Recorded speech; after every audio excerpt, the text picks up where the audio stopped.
and you'll be able to see him. But he's sitting and he's kind of having a little bit of a watch of us, which is typical Hosana fashion. How cool is that, though? Isn't that epic? What a special way to start our morning.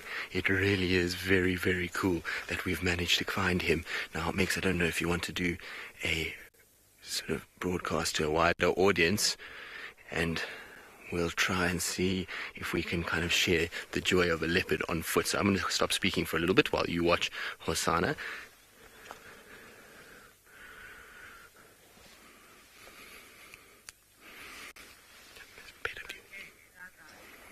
Good morning, everybody, and welcome to South Africa. The sun is shining today, which is excellent because it's been a bit overcast and cold over the last few days. Now, you can see in the distance there is a leopard that is standing and watching us, which is super, super cool. Finding a leopard on foot is the best thing, and we're super fortunate. Now, my name is Tristan, and on camera I've got Sebastian, and the leopard that we're busy following at the moment is called Hosana. And Hosana is a young male leopard that we see regularly here. He's quite relaxed with us on foot. He's spent a lot of his time kind of moving about. Seb, and if we get a little bit closer here, it might help you. No, he's starting to walk now. So he's going to cross over and kind of move through this thicket. Now, he's seen us since he was a very, very small cat, and that's why he's quite relaxed with us being on foot. But look at this. He's actually coming a little bit closer. This is so special. It's not every day that you get to see a leopard on foot like this. We're being treated to this, and what's basically happened is this morning we had calls of a big male leopard sawing in this area. And so we came to follow up, and we found the tracks very quickly, and then we found that the male leopard moved off and kind of moved away from us. But this young male leopard, he's a little bit more curious, and it seems as though there must have been a kill here because we found a drag mark where hyenas had stolen a kill from these leopards. Now, let's try and get ourselves into a slightly better position. And we're going to try and go through and just get ourselves up onto a bank here, and then we're going to sit nice and still and hope that he's going to come past. So, Ellen, we're probably, I would say, maybe 50 meters from him, so not too far at all. He's quite close at the moment, but we're just going to sit on top here, and we're going to go a little bit. I don't want to get too close and scare him, so we just want to go nice and slow.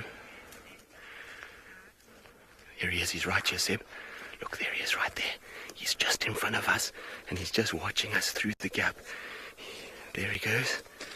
So he's about 25 meters from us and just walking around us now. He's going to come through a nice gap, and we should see him fairly nicely. But this is so magical. Seeing a predator on foot is one of the most special things that you could ever do. Now, he should go up the bank, and Seb, you should get a really nice view fairly shortly. Look at that. Chris, you say this is perfect. Well, for me, it doesn't get any better than that. He is my kind of cat that I like to look for most days. He's such a relaxed individual, and to get a leopard like this on foot walking past you is possibly one of the most special things you could ever have. Generally, leopards don't really want anything to do with people on foot. They normally move off and try and find a different place, but, well, this young little prince is spectacular in that he's so relaxed with us.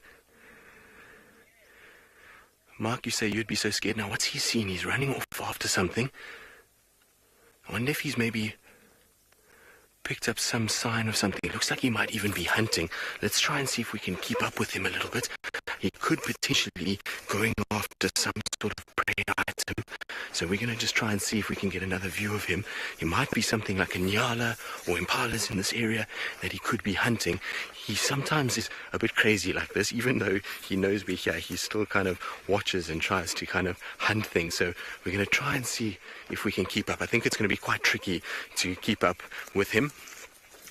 So, Michael, you're asking how long can they go without hunting? Well, Michael, it depends. I mean, some days it will be, I mean, it depends on the last meal, I suppose, but generally about a week, and then they really are quite thin.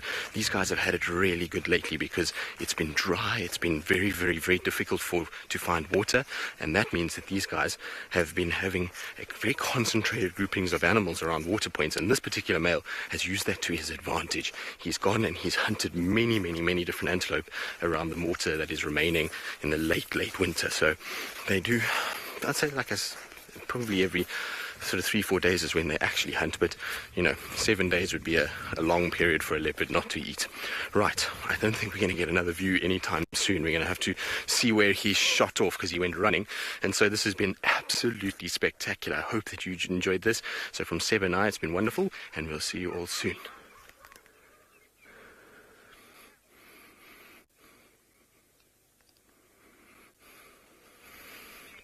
Right, now we can hear hyenas that are busy fighting with one another, so I'm pretty sure that kill is not far either. And I wonder if Hosana might head towards the kill to try and steal some back. In the meantime, though, let's send you back across to Jamie.